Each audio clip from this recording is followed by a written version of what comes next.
આપણે જે હવે મુદ્દાઓની ચર્ચા કરી છે ઉદ્દીપનના મુદ્દાઓની ચર્ચા કરી છે। ઉદ્દીપનમાં ઉદ્દીપન કોને કહેવાય, એના પ્રકારો સમાંગ અને વિષમાંગ ઉદ્દીપન। ઉદ્દીપનનો આખો પોર્શન એવો છે કે જે પરીક્ષામાં નથી પૂછાવાનો, એટલે 30%માં આવે। ત્યાં આજે જે મુદ્દાઓની ચર્ચા થશે એ પણ પરીક્ષાની અંદર નહીં આવે, પણ ટૂંકા પ્રશ્ન માટે આ મુદ્દાઓની આપણે ખાસ જરૂરિયાત છે અને જ્ઞાન માટે જરૂરી છે। JEE, ગુજકેટ અને નીટ એના માટે આ મુદ્દાઓ જરૂરી, એટલે આપણે એની ચર્ચાઓ કરી છે। પણ બોર્ડની પરીક્ષા જે આપણી લેવાશે ગુજરાત બોર્ડની, એમાં 30% કોર્સ જે કાઢી નાખેલો છે એ આ મુદ્દાઓ છે, એટલે ટૂંકા પ્રશ્ન સંદર્ભે પાકા કરજો। વિષમાંગ ઉદ્દીપનનો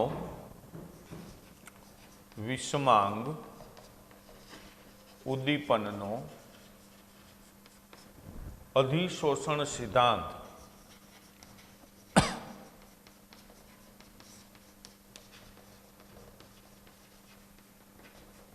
આપણે જે સમાંગ અને વિષમાંગ ઉદ્દીપન ભણ્યા હતા એમાંનું જે વિષમાંગ ઉદ્દીપન છે એના અધિશોષણ સિદ્ધાંતની ક્રિયાવિધિ કે કઈ રીતે કાર્ય કરે છે એની આજ ચર્ચા કરશું।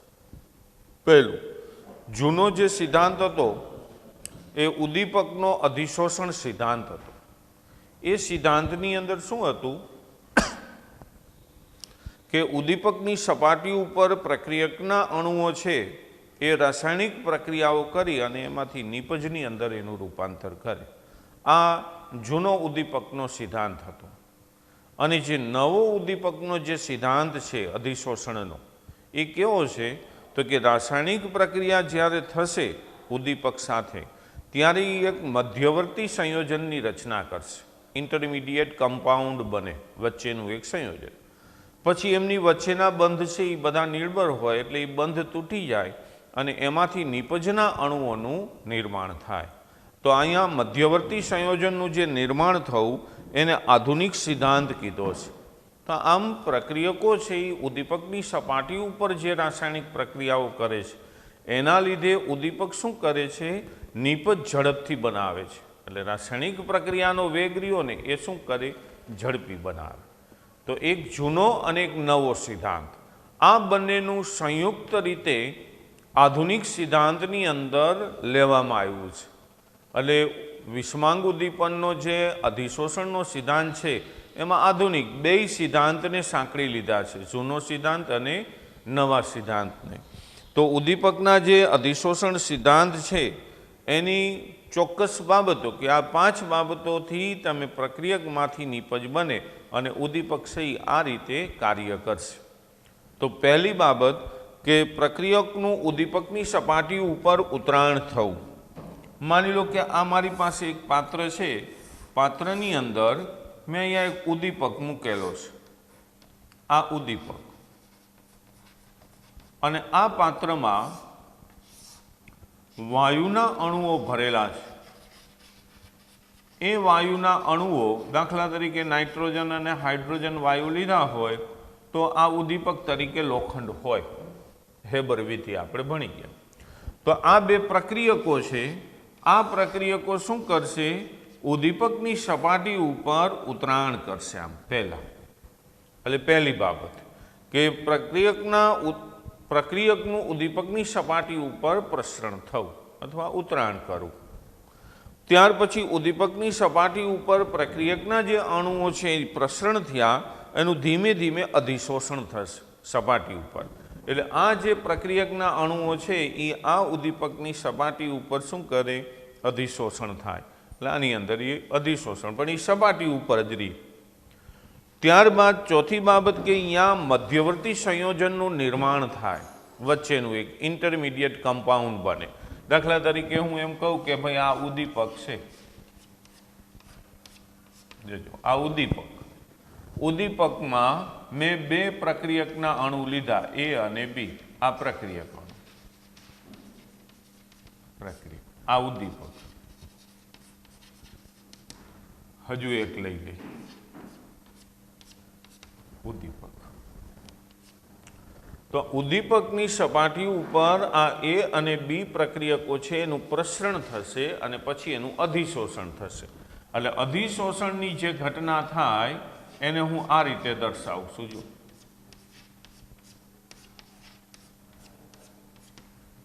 આ એ અને આ બી, તો એ અને બી જે પ્રક્રિયકના અણુ હતા એનું અધિશોષણ થયું. ત્યાર પછી આમની વચ્ચે આ અધિશોષણની ઘટના, બીજું સ્ટેપ. ત્યાર પછી એમાંથી એક મધ્યવર્તી સંયોજનની રચના થવી. ઉદ્દીપકની સપાટી ઉપર બનશે મધ્યવર્તી સંયોજન. એટલે એ અને બી જે હતા એ એકબીજા સાથે પ્રક્રિયા કરવા માટે અહીંયા મધ્યવર્તી સંયોજનની રચના કરી. એટલે આ ભાઈનું મધ્યવર્તી સંયોજન. રેડી? તો ત્રીજી બાબત, મધ્યવર્તી સંયોજનનું નિર્માણ ઉદ્દીપકની સપાટી ઉપર રાસાયણિક પ્રક્રિયા સ્વરૂપે થશે. ચોથી બાબત, ઉદ્દીપકની સપાટી ઉપરથી પ્રક્રિયા જે થઈ એના પરિણામે નીપજ બની. તો એ જે નીપજ છે એ હવે શું કરશે? તો કે ઉદ્દીપકની સપાટી છે એ છોડી દેશે. એટલે અહીંયા જે આ મધ્યવર્તી સંયોજન બન્યું હતું ઉદ્દીપકની સપાટી ઉપર, એ હવે છૂટું પડશે અને ઉદ્દીપક છે એ પાછો પ્રાપ્ય થશે. આ ઉદ્દીપક અને વત્તા એ બી, આ બેની નીપજ અને ઉદ્દીપક આપણને પાછું મળે. તો અહીંથી જેમ જેમ નીપજ બનતી જશે ને એમ શું થશે? એ નીપજ આ ઉદ્દીપકની સપાટી છોડીને જતી રહેશે. એટલે અહીંયા જે અધિશોષણ થયું હતું, આ અધિશોષણ થયું. અહીંયા નીપજ છે એ ઉદ્દીપકની સપાટી છોડીને જતી રહે છે. એટલે આપણે એને કહીએ છીએ અપશોષણ. એટલે નીપજનું શું થાય? અપશોષણ. નીપજ અહીંયાથી દૂર થાય. તો શરૂઆતમાં જે ઉદ્દીપક આપણે લીધો હતો ને એવો જ ઉદ્દીપક પાછો પ્રક્રિયાના અંતે મળી ગયો જ. એટલે ઉદ્દીપકનું બંધારણ બદલાતું નથી. એની અંદર કોઈ રાસાયણિક ફેરફાર, એનું સંઘટન કે કંઈ બદલાય નહીં. ઉદ્દીપક જેવો છે એવો ને એવો રહે. પણ એને શું કર્યું કે આ પ્રક્રિયકના અણુનું જે આ નીપજના અણુમાં રૂપાંતર થાય એ પ્રક્રિયા એને ઝડપી બનાવી. તો આ સિદ્ધાંતના આધારે રાસાયણિક પ્રક્રિયા આગળ વધતી હોય. આ આધુનિક સિદ્ધાંત છે. હવે જો અહીંથી નીપજ નીકળી ગઈ એટલે ઉદ્દીપક પાછો ખુલ્લો થઈ ગયો. વળી આ બે પ્રક્રિયકો અહીંયા જોડાઈ જશે. એટલે નીપજ જે દૂર થાય એટલે ઉદ્દીપક શું કરે? પાછી સપાટી પૂરી પાડે, પાછા પ્રક્રિયકના અણુ આવે. આ પ્રક્રિયકના અણુ નજીક નજીક જે અધિશોષણ થાય છે એ એકબીજા સાથે રાસાયણિક પ્રક્રિયા કરીને આવું મધ્યવર્તી બનાવી અને તરત નીપજ બનાવી દે. પાછી સપાટી ખુલ્લી થાય, અહીંયા બીજા પ્રક્રિયક બેસે. આમ સતત પ્રક્રિયા થયા કરે. તો આ જે પ્રક્રિયા થાય છે એને ઉદ્દીપકનો અધિશોષણ સિદ્ધાંત કહે. અને ઉદ્દીપકના અધિશોષણ સિદ્ધાંત આ પૃષ્ઠ ઘટના છે. એટલે કે સપાટી ઉપર રાસાયણિક પ્રક્રિયા થાય છે. જો કારણ કે આ ઉદ્દીપક હોય તો એની સપાટી ઉપર સક્રિય સ્થાનો વધારે હોય. આ સક્રિય સ્થાનો ઉપર પ્રક્રિયકના અણુઓ છે એ રાસાયણિક બંધથી જોડાય છે, મધ્યવર્તી સંયોજન બનાવે છે. રેડી? તો આ ઉદ્દીપકનો વિષમાંગ ઉદ્દીપનનો અધિશોષણ સિદ્ધાંત કહેવાય. ત્યાર પછી ઘન ઉદ્દીપકની અગત્યની ખાસિયતો છે. એક છે એની સક્રિયતા અને બીજી છે એની વર્ણાત્મકતા. તો સક્રિયતા અને વર્ણાત્મકતા ઘન ઉદ્દીપનની લાક્ષણિકતા. એમાં પહેલી એની સક્રિયતા અને બીજી બાબત છે એની વર્ણાત્મકતા. તો સક્રિયતા છે એ ઉદ્દીપકની સક્રિયતા કોને કહેવાય? તો કે સક્રિયતા ઉદ્દીપન પ્રક્રિયા ઝડપી બનાવવા માટે છે. એની પ્રબળતા કયો, સક્રિયતા કયો, એની પ્રબળતા કયો, બે વસ્તુ ચાલે. તો રાસાયણિક પ્રક્રિયા છે એ રાસાયણિક અધિશોષણની જે પ્રબળતા હોય, ઝડપથી એનું અધિશોષણ થતું હોય, ઝડપથી એમાંથી નીપજ બને, અપશોષણ થાય. તો આ જેટલી પ્રક્રિયા ઝડપથી થાય એ એની સક્રિયતા. તો આમ રાસાયણિક સક્રિયતા માટે આપણે ઉદ્દીપક જે વાપરી છે એ ઉદ્દીપક ખાસ સમૂહ 5 થી 11ની જે ધાતુઓ છે એનો મેક્સિમમ ઉપયોગ થાય છે ઉદ્દીપક તરીકે. કારણ કે એની સક્રિયતા છે એ સૌથી વધારે છે. એટલે ઉદ્દીપકની પ્રબળતા પાછી એટલી બધી વધારે ન હોવી જોઈએ. દાખલા તરીકે આ ઉદ્દીપક છે એની પ્રબળતા ખૂબ વધારે હોય તો પ્રક્રિયકના અણુ બધા સ્થાન રોકી લે અને બીજા પ્રક્રિયકના અણુને સ્થાન જ ન આપે, એવું ન થવું જોઈએ. પ્રક્રિયકના અણુ છે એ ઉદ્દીપકની સપાટી સાથે જોડાઈ એના સક્રિય સ્થાનો સાથે રાસાયણિક મધ્યવર્તી બંધ બનાવે, આ તૂટી અને પાછું એ સ્થાન છે એ ખાલી કરી દે. એટલે એટલી પ્રબળતાથી પણ આવું અધિશોષણ ન થવું જોઈએ. તો સમૂહ 5 થી 11ના જે તત્વો છે એ તત્વો ઉદ્દીપક તરીકે ઘન ઉદ્દીપક તરીકે વધારે વપરાય છે. એમાં ખાસ 7 થી 9ના જે તત્વો છે સમૂહ 7 થી 9, એ 7 થી 9 સમૂહના જે તત્વો રહ્યા એ મેક્સિમમ ઉપયોગ થાય, કારણ કે એની સક્રિયતા ખૂબ વધારે છે. દાખલા તરીકે આપણે પાણી જે બનાવી છે H2 વત્તા O2, તો એમાંથી H2O બનાવી તો અહીંયા પ્લેટિનમ ઉદ્દીપક છે, ઘન ઉદ્દીપક, એ વધારે સક્રિય છે એટલે એ વપરાય છે પ્લેટિનમ ઉદ્દીપક.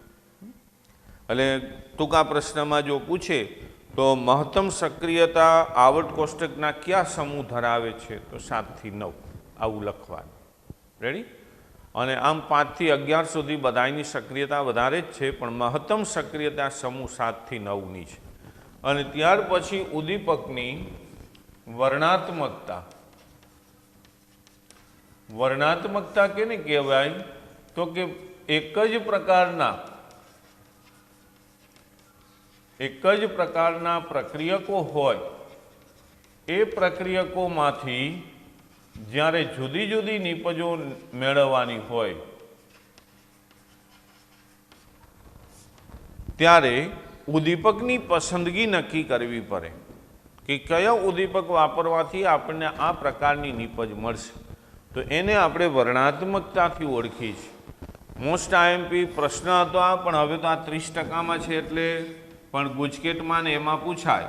દાખલા તરીકે કાર્બન મોનોક્સાઇડ અને હાઇડ્રોજન છે, જળવાયુ, તો આ પ્રક્રિયક એક જ છે. જો આની અંદરથી ભાઈ મિથેન પણ બને, CH4 H2O, પછી મિથેનોલ બને છે, CH3OH, એટલે કેટલા થશે? 2. અને આમાંથી ફોર્માલ્ડીહાઇડ બને છે, HCHO. પ્રક્રિયક બધામાં એક જ છે, પણ બધામાં નિપજ જોઈ લો બદલાઈ ગઈ છે, જુદી જુદી મળી. એકમાં મિથેન મળ્યો, એકમાં મિથેનોલ મળ્યો ને એકમાં ફોર્માલ્ડીહાઇડ મળ્યો, મિથેનાલ. તો અહીંયા જો મારે પ્રક્રિયક મેં આ લીધો હોય કાર્બન મોનોક્સાઇડ અને હાઇડ્રોજન, અને જો મારે મિથેન મેળવવો હોય તો મારે અહીંયા ઉદ્દીપક તરીકે ઝીંક જ વાપરવો પડે. જો હું ઝીંક ઉદ્દીપક તરીકે વાપરું, નિકલ ઉદ્દીપક તરીકે વાપરું તો મને મિથેન મળે નિકલ વાપરી. પણ મારે મિથેનોલ જોઈ છે તો હું નિકલ ઉદ્દીપક વાપરીશ ને તો હું મિથેનોલ મેળવી શકીશ નહીં, એની આશા નહીં રાખવાની, કારણ કે નિકલ ઉદ્દીપકથી તો મને મિથેન મળે. તો અહીંયા મિથેનોલ મેળવવા માટે આ જો મેળવવું હોય તો કોપર ઝીંક ઓક્સાઇડ અને ક્રોમિયમ ટ્રાયોક્સાઇડ આ ઉદ્દીપક વાપરવો પડે. જો હું કોપર ઝીંક ઓક્સાઇડ Cr2O3 ઉદ્દીપકનો ઉપયોગ કરું ને તો જ મને મિથેનોલ મળે, મિથેન ન મળે. મારે મિથેનોલ જોતો હોય તો મારે ઉદ્દીપક બદલવો પડે. અને ફોર્માલ્ડીહાઇડ જોતો હોય, આ જોતો હોય તો ખાલી કોપર ઉદ્દીપક તરીકે વપરાય. અહીંયા જો નિપજ કઈ મેળવવી છે એ પ્રમાણે ઉદ્દીપકની પસંદગી થાય. વર્ણાત્મકતા એટલે પસંદગી, એને અંગ્રેજીમાં સિલેક્ટિવિટી કહે. એટલે આમ પસંદગીનું એક હાઈફાઈ નામ વર્ણાત્મકતા મૂક્યું. આમ એને પસંદગી જ બોલાય. એટલે યોગ્ય નિપજ મેળવવા માટે, આ યોગ્ય નિપજ મેળવવા માટે જે આપણે ઉદ્દીપકની પસંદગી કરી એને ઉદ્દીપકની વર્ણાત્મકતા બોલાય. તો મિથેન મેળવવો છે તો તમારે નિકલ ઉદ્દીપક વાપરવો પડશે. મિથેનોલ મેળવવો છે તો copper, zinc oxide, chromium trioxide વાપરવો પડે, અને તમારે મિથેનાલ મેળવવો છે તો તમારે કોપર ઉદ્દીપક વાપરવો પડે. તો આમ ઉદ્દીપકની પસંદગી નિપજના અનુસંધાને કરવામાં આવે છે, એટલે એને શું કહે છે? વર્ણાત્મકતા. ત્યાર પછી આવે છે ત્રીજી બાબત, જીઓલાઇટ વડે આકાર વર્ણાત્મકતા. જો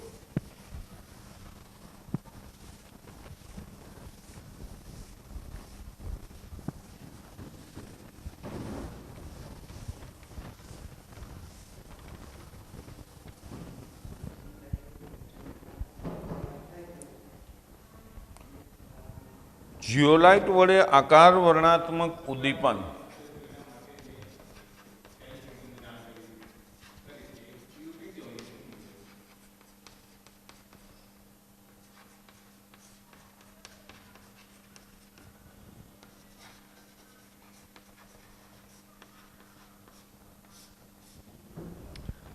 મોસ્ટ આઈએમપી પ્રશ્ન હતો, પણ 30% આ પ્રશ્ન પણ નીકળી જાય છે. એટલે આમ ટૂંકા પ્રશ્ન માટે આને આપણે તૈયાર કરશું, પણ હવે બોર્ડની અંદર નહીં પૂછાય. ઉદ્દીપકની પ્રક્રિયા જે ઉદ્દીપનની છિદ્ર રચના અથવા પ્રક્રિયક અને નિપજનું કદ, આના ઉપર જ્યારે આધાર રાખતી હોય ને ત્યારે એને આકાર વર્ણાત્મક ઉદ્દીપન બોલાય. તો કેટલી 3 બાબત ઉપર એનો આધાર થયો. એક, ઉદ્દીપકની છિદ્ર રચના, ઉદ્દીપક ની છિદ્ર રચના. બીજું, પ્રક્રિયક અને નિપજ ના કદ. આ બાબત ઉપર આધાર રાખે એને આકાર વર્ણાત્મક ઉદ્દીપન કહેવામાં આવે છે. તો આમ જીઓલાઇટ છે એ સારામાં સારો આકાર વર્ણાત્મક ઉદ્દીપન છે. અને આ જે જીઓલાઇટ છે એ જીઓલાઇટની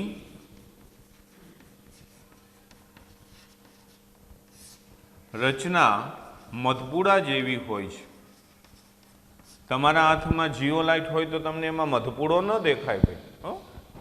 આપણે એમ કે અમે તો ભણ્યા હતા કે ભાઈ જીઓલાઇટ મધપૂડા જેવો દેખાય છે. એને તમે માઇક્રોસ્કોપની અંદર જુઓ એટલે એની અંદર જે છિદ્રો છે એ મધપૂડા જેવા હોય. મધપૂડો જે હોય ને એ મધમાખી ઉડી જાય પછી તમને જે દેખાય ને એવી રચના આની હોય છે જીઓલાઇટની.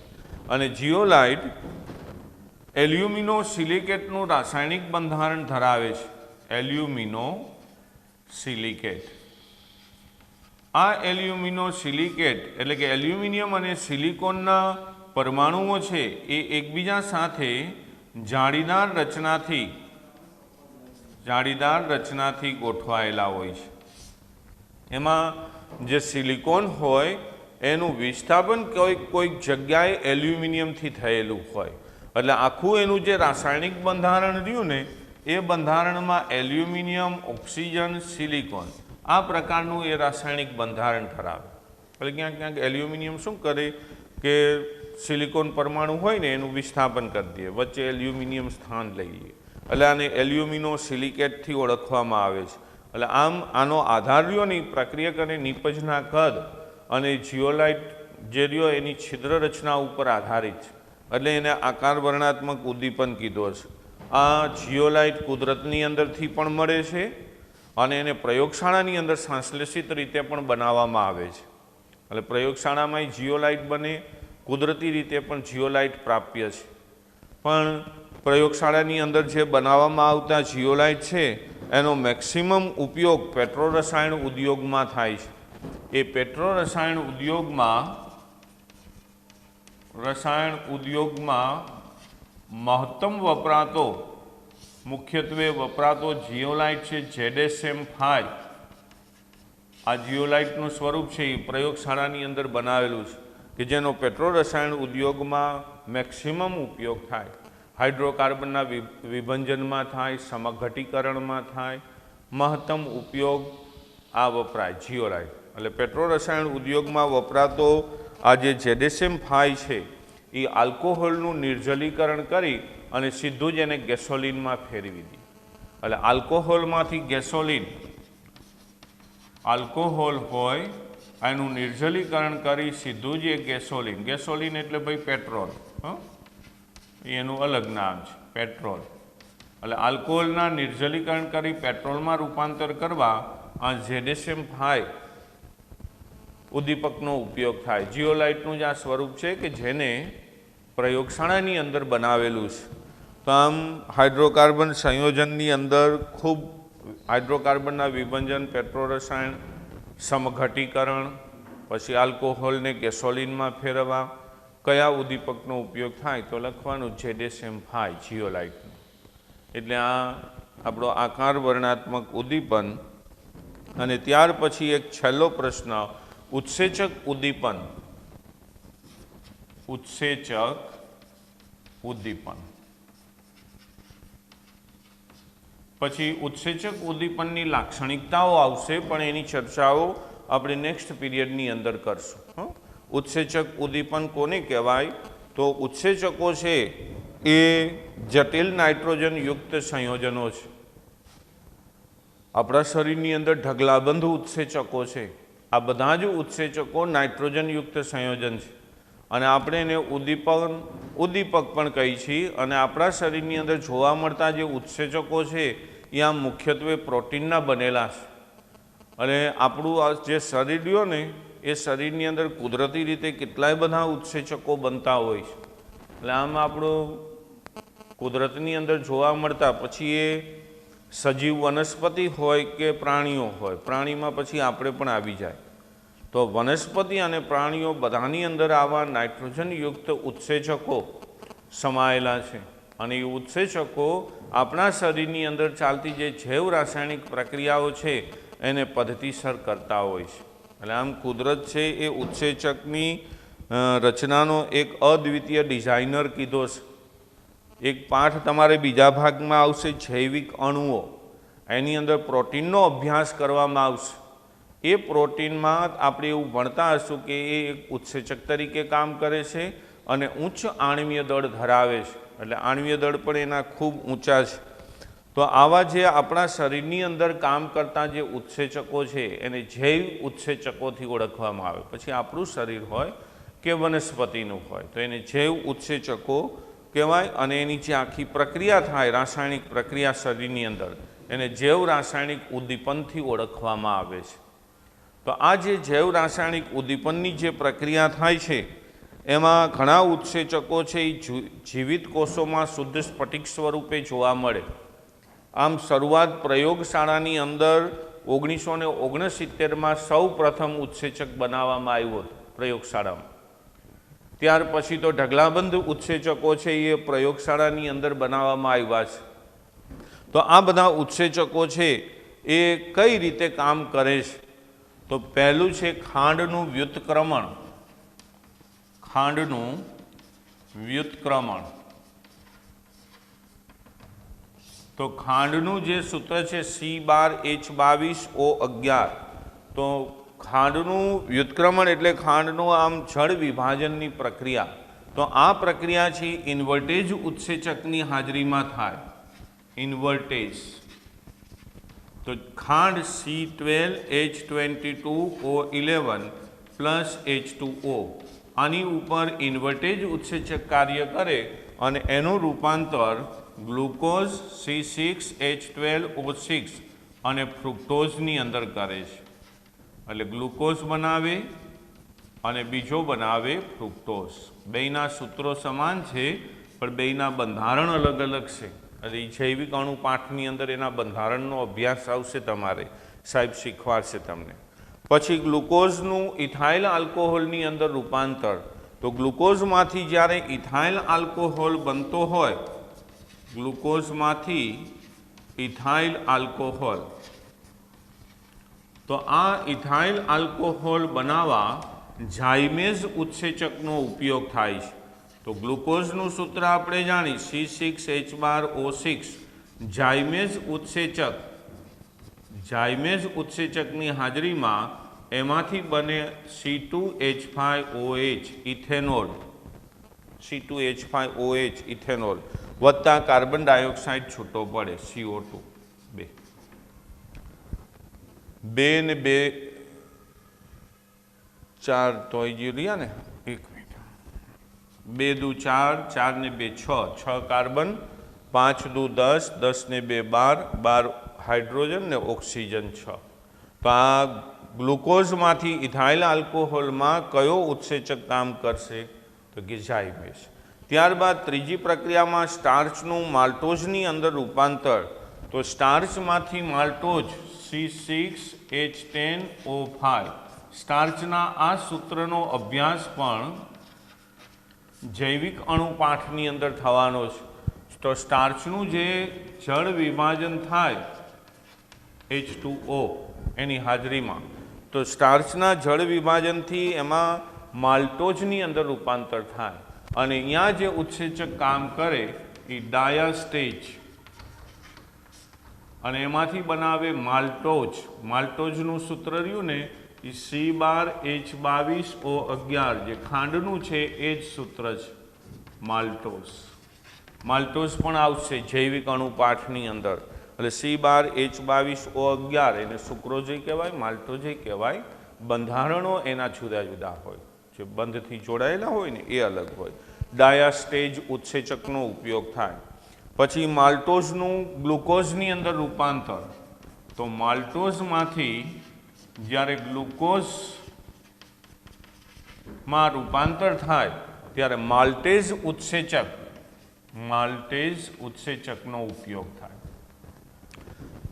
સ્ટાર્ચમાંથી માલ્ટોઝ બનાવો તો ડાયાસ્ટેજ આવે અને માલ્ટોઝમાંથી ગ્લુકોઝ બનાવો તો એમાં માલ્ટેઝ ઉત્સેચકનો ઉપયોગ થાય. એટલે માલ્ટોઝનું સૂત્ર C12H22O11 વત્તા H2O. એમાંથી માલ્ટેઝની હાજરીમાં રૂપાંતર થશે C6H12O11 2. 12 દુ 24, 22 ને 2 24 ને 12 C6H12O6, 12 ઓક્સિજન ગ્લુકોઝની અંદર રૂપાંતર. એટલે માલ્ટોઝમાંથી ગ્લુકોઝ બનાવવા માટે કયો ઉત્સેચક વપરાય? તો કહેવાનું માલ્ટેઝ. ત્યાર પછી ત્રીજી યુરિયાનું એમોનિયા અને કાર્બન ડાયોક્સાઇડ. યુરિયા હોય તો યુરિયામાંથી એમોનિયા અને કાર્બન ડાયોક્સાઇડ CO2. તો આની અંદર વપરાય યુરેઝ ઉત્સેચક. તો યુરેઝ છે એ યુરિયાનું એમોનિયા અને કાર્બન ડાયોક્સાઇડની અંદર રૂપાંતર કરે. યુરિયાનું સૂત્ર છે NH2CONH2 વત્તા H2O.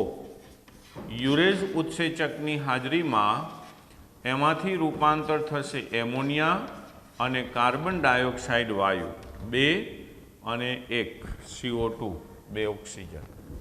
એટલે યુરિયામાંથી એમોનિયા અને કાર્બન ડાયોક્સાઇડમાં રૂપાંતર કરવા કયા ઉત્સેચકનો ઉપયોગ થશે? તો લખવાનું યુરેઝ. ત્યાર પછી આપણી હોજરીની અંદર પેપ્સિન હોય ઉત્સેચક. હોજરીમાં પેપ્સિન. આ જે પેપ્સિન ઉત્સેચક છે એ પ્રોટીનનું એમિનો એસિડમાં રૂપાંતર કરે. આમ પ્રોટીનનું પેપ્ટાઇડમાં રૂપાંતર કરે અને પછી એમાંથી એમિનો એસિડની અંદર રૂપાંતર થાય. એટલે આમ એના 2 સ્ટેજ છે. એક આપણા આંતરડાની અંદર પેનક્રિયાસ ટ્રિપ્સિન. આ પેનક્રિયાસ ટ્રિપ્સિન જે આંતરડામાં હોય એ આંતરડાની અંદર રહેલો પેનક્રિયાસ ટ્રિપ્સિન છે એ પ્રોટીનને એમિનો એસિડ બનાવે. અને હોજરીની અંદરનો જે પેપ્સિન છે એ શું કામ કરે? તો કે પ્રોટીનને પેપ્ટાઇડ બંધની અંદર ફેરવે. પેપ્ટાઇડ બંધ જૈવિક અણુપાઠની અંદર એની પણ ચર્ચાઓ છે. એટલે પ્રોટીનમાંથી આ પેપ્સિન છે એ શું બને? પ્રોટીનમાંથી પેપ્ટાઇડ બંધનું નિર્માણ કરે અને આંતરડામાં પેનક્રિયાસ ટ્રિપ્સિન. આ પેનક્રિયાસ ટ્રિપ્સિન છે એ ઉત્સેચક પ્રોટીનનું એમિનો એસિડ. આ એમિનો એસિડ કુલ 23 પ્રકારના એમિનો એસિડ છે જૈવિક અણુપાઠની અંદર. જુદા જુદા એના બંધારણો છે એ માત્ર જાણકારી માટે છે, પણ એમાં આવશ્યક અને બિન આવશ્યક એવા 2 ભાગ પડે એમિનો એસિડના. તો એ બંને ભાગ યાદ રાખવાના, ક્યાં આવશ્યક છે ક્યાં બિન આવશ્યક છે. એટલે એની ચર્ચાઓ આવશે. પછી એક આપણે વર્ષોથી આ નાના હતા ત્યારથી ભણી છીએ કે દૂધમાંથી દહીં જ્યારે રૂપાંતર થતું હોય ત્યારે બેસિલસ, આ જે બેક્ટેરિયા છે એ લેક્ટોબેસિલસ બેક્ટેરિયા દૂધને દહીંની અંદર રૂપાંતરિત કરે છે. તો આ બધી જે પ્રક્રિયાઓ છે એ જૈવ રાસાયણિક ઉદ્દીપક દ્વારા થતી પ્રક્રિયા છે એટલે એને આપણે જૈવ રાસાયણિક ઉદ્દીપનથી ઓળખી છે. બધાના સ્ત્રોત અલગ અલગ છે, બધા એક જગ્યાએથી નથી મળતા. દાખલા તરીકે ઇન્વર્ટેઝ, ઝાયમેસ અને માલ્ટેઝ. જો આ ઇન્વર્ટેઝ, ઝાયમેસ અને માલ્ટેઝ આ ત્રણેય છે એ આપણને ઈસ્ટમાંથી મળે. આ એનો સ્ત્રોત છે. ઈસ્ટમાંથી 3 ઉત્સેચકો મળે, ઇન્વર્ટેઝ, ઝાયમેસ ને માલ્ટેઝ. એટલે શોર્ટ ક્વેશ્ચનમાં પૂછાય કે નીચેનામાંથી કયો ઉત્સેચક ઈસ્ટમાંથી મળતો નથી, પછી એમાં લખ્યું વિકલ્પ ઇન્વર્ટેઝ, માલ્ટેઝ, ડાયાસ્ટેજ કે ઝાયમેસ. તો ડાયાસ્ટેજ છે એ આપણને ઈસ્ટમાંથી મળશે નહીં. આ ડાયાસ્ટેજનું સ્ત્રોત માલ્ટમાંથી મળે. આ બધા પદાર્થો છે. માલ્ટમાંથી ડાયાસ્ટેજનું પ્રાપ્તિ સ્થાન છે માલ્ટ, એટલે એ સ્ત્રોત થયો એનો. અને ત્યાર પછી યુરેસ, આ જે યુરિયાનો યુરેસ છે આ સોયાબીનમાંથી મળે, એનું પ્રાપ્તિ સ્થાન સોયાબીન. અને પેપ્સિન છે એ આપણી હોજરીની અંદર હોય, પેપ્સિન એટલે પ્રાપ્તિ સ્થાન થયું એનું હોજરી. અને કદાચ પેનક્રિયાસ, ટ્રિપ્સિન પૂછે તો એમાં લખવાનું આંતરડા. રેડી? તો આ જુદા જુદા ઉત્સેચકોના જુદા જુદા પ્રાપ્તિ સ્થાન થયા. તો હવે એક પ્રશ્ન આની અંદર ઉત્સેચકની ઉદ્દીપનની લાક્ષણિકતા અને એની ક્રિયાવિધિ અને ઉદ્યોગની અંદર વપરાતા જે ઉત્સેચકો છે એટલે અડધી કલાકનું એ કામ છે. પછી જે નેક્સ્ટ મુદ્દો કલીલનો શરૂ થશે એ નેક્સ્ટ મુદ્દો કલીલ એ 70% અંદર આવે છે. એક આ ઉદ્દીપક જે વિભાગ રહ્યો આખો એ આજે ચલાવ્યો, આપણે નેક્સ્ટ આગળના પીરિયડમાં પણ ચાલ્યો છે અને હજુ એક અડધો પીરિયડ ચાલશે. તો એ જે ઉદ્દીપકનો વિભાગ રહ્યો એ 30%માં છે. સંપૂર્ણ ઉદ્દીપક કાઢી નાખેલો છે એટલે પૂછવાના નથી.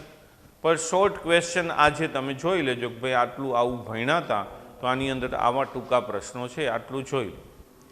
પછી નેક્સ્ટ પીરિયડમાં કલીલ જે ચાલુ થશે એ 70% પ્રમાણે છે. એટલે એની ચર્ચાઓ હવે આપણે નેક્સ્ટ પીરિયડમાં કરશું, કારણ કે લાક્ષણિકતા ભણવામાં વાર લાગશે, એ મોટો મુદ્દો છે.